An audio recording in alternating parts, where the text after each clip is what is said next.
All right, this is a quick example of how to make the velocity calculations for the lab on steady acceleration.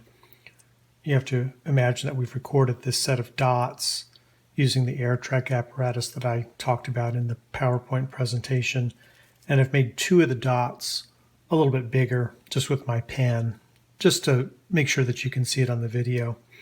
These are not dots that I ask you to evaluate, so this is an example.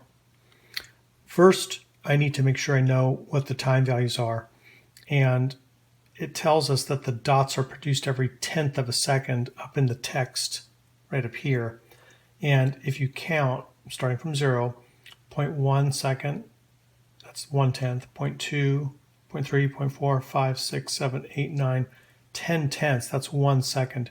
So for these dots, this would be 1.1, this one would be 1.2 seconds, this one 1.3 seconds. Now I need to get the positions or distances as well.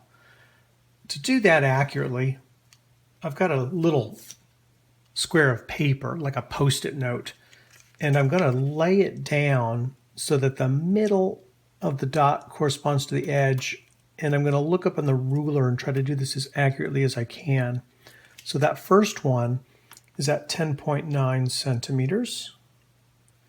And the second one, I'm going to do the same thing. I want to get to the middle of the dot. That looks like about 12.7. Gives me values that I can now use to calculate a displacement and a velocity. Now, I'm going to jump ahead to that calculation. I'm not going to graph it initially. I just want you to see how to do the calculation. So what I'm going to do is pull out the third sheet of this lab, and I want to point out I've added a box for my example pair. If I look back, what were the time values? 0.1 and 0.2 and 0.3 seconds. Sorry, I'm looking at those values. So this is 0.2 to 1.3 seconds. And I need to get what we call the displacement. That's the change in the position or distance. I need to get the time interval. That's the difference in the time values.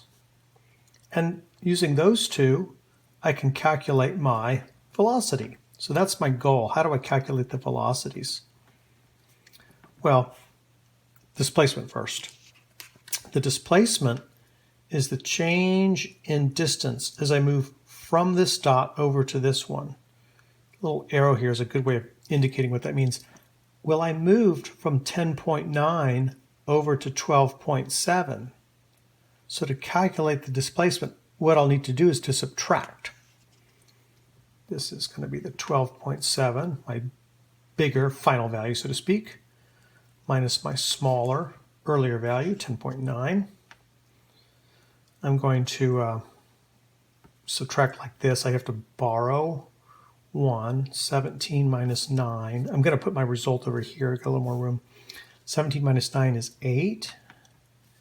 1 minus 0 is 1. 1 minus 1 is 0. So that displacement is 1.8 centimeters. There's my displacement. My time interval will come from the time values. 1.2 and 1.3. I'm going to do a similar subtraction. Later value minus earlier. Once again, writing the answer over here on the right just because I have a little more room. You'll find for all of these dot pairs, one dot to the adjacent dot always gives you a time interval of 0.1 seconds, 1/10 of a second. That's the spark frequencies period. So it's always going to be a time interval of 0.1 second. To calculate the velocity, I would take 1.8 centimeters of displacement divided by the 0.1 seconds of time, and plugging that into a calculator, you will find that this gives you 18 centimeters per second. That is the velocity for this pair of dots that I used for my example. I'm asking you to use other pairs that are spaced in different places along this dot tape.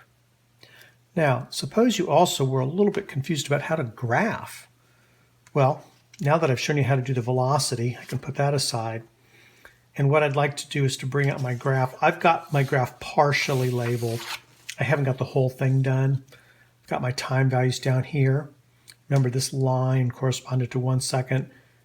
I only have 2 dots that I've measured that I'm going to use to show you. So I'm going to have to go 1.1, 1.2, 1.3 just to make sure I can plot these two. You'll want to label this all the way over. Make sure you include the name of your variable in the units, then label it with the numbers all the way over, right? For my distances, you can see that I've got enough distance to get both of these dots plotted. I have forgotten something at the top. What did I not include? I'm going to lose points if I don't include that. Put your title up at the top, right? Distance versus time. Dependent variable versus independent variable. Thing on the y-axis versus thing on the x. Now to plot these values, at 1.2 seconds, I have 10.9, 1.2, 1 centimeter, 2, 3, 4, 5, 6, 7, 8, 9, 10. 10.9 is approximately there. 1.3 seconds, I have 12.7. 11, 12, 12.7 is approximately right there. When you plot all of your values, you should find that you get this gorgeous curve. It's part of a parabola Galileo discovered. I'm just showing you, I haven't plotted the points, you'll do that, but your point should follow a graceful curving pattern. To finish my exercise, after I calculate my velocities, what I ask you to do is to show me on this distance time graph the meaning of the slope by drawing the rise-run triangle. So for my example times, my rise-run triangle would look like that. And I just want you to understand that my rise is my displacement. And I ask you to label with the value. What value do we get? 1.8 centimeters. So it went up 1.8 centimeters on the tape.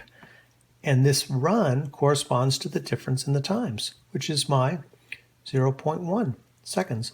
If you want to do a little bit more, you can add your velocity like that. And what I'd like you to notice is, as you do your rise-run triangles for whatever dot pairs I give you, you can clearly see that they get steeper, steeper, steeper, steeper as they go faster.